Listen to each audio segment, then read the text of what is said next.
The midterm results, which saw a blue ripple win Democrats the House, haven't brought any cheer to China.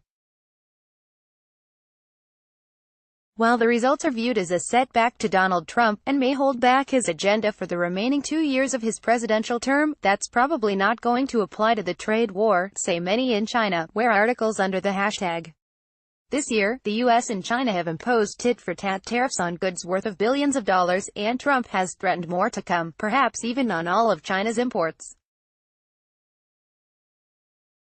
The country's state-run media sees the tariffs as part of an effort to contain China, in other words, a matter of national fate, and people in China are already saying they're seeing higher prices.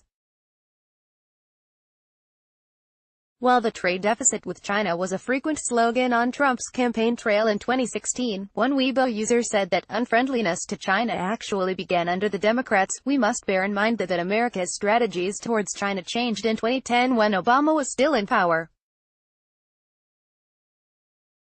Hillary Clinton's accusations of China during her presidential campaign were also obvious.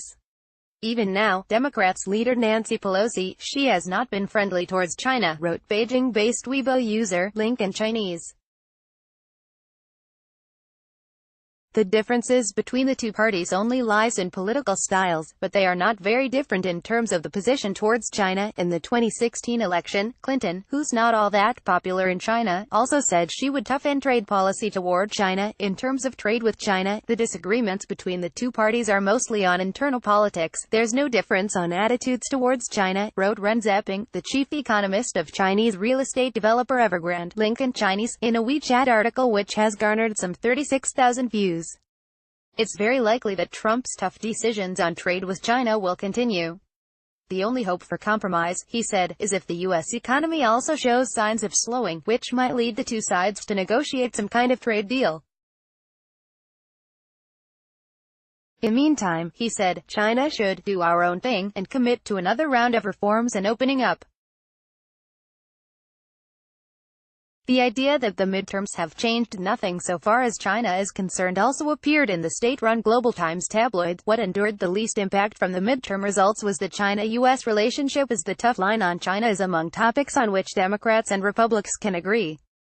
Losing the House will hardly have any direct bearing on Trump's China policy, said the paper. What's underlying deteriorating China-US ties is the U.S. mentality of refusing to accept China's rise. David Shambaugh, director of the China Policy Program at George Washington University, said people in China are right to think there's an anti-China consensus in the U.S., and attributes it to the fact that a range of Chinese policies have had a negative impact on a wide variety of actors, from the U.S. military, to businesses, to non-profits, to academics and journalists.